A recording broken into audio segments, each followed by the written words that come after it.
Hello co-crafters! Kamusta?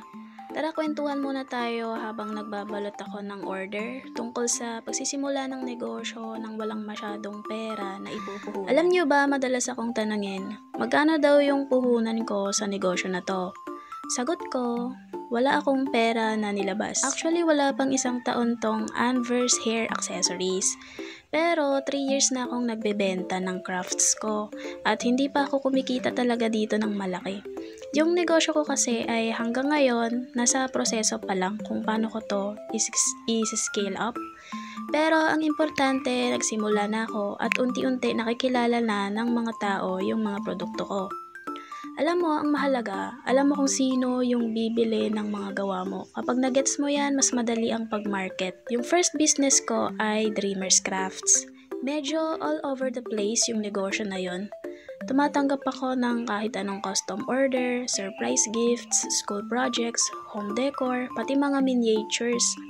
Masaya naman, marami akong natututunan. Pero, nakakapagod din. Ang dami kasing revisions hanggang makuha mo yung gusto ng customer. Minsan parang gusto ko na lang sumuko.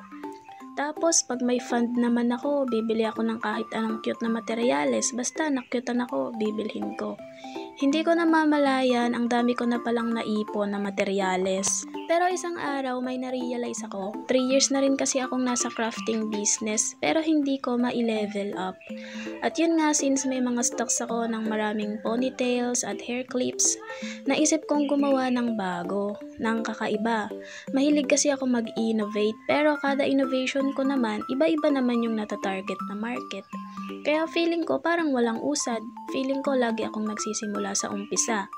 Yung unang gawa ko ay yung ponytail na itsurang flower bouquet. Medyo matagal bago ako nakapag-develop ng iba't ibang designs, pero naisip ko kailangan kong mahanap yung niche ko. Isang produkto lang na pwede kong ulit-ulitin at gawan ng brand. At dun ko nga nabuo yung Anverse Hair Accessories. Nag-focus ako sa floral designs at napapansin ko nag-click naman siya. So parang nakahanap na ako ng rhythm. Natututo ako kung paano i-market yung mga product ko. Kaya sa lahat ng nagnanais maging katulad ko, maging crafter, kung nagsisimula ka ng negosyo ng limitado lang yung resources mo, huwag kang susuko. Pareho lang naman tayo ng pinagdadaanan.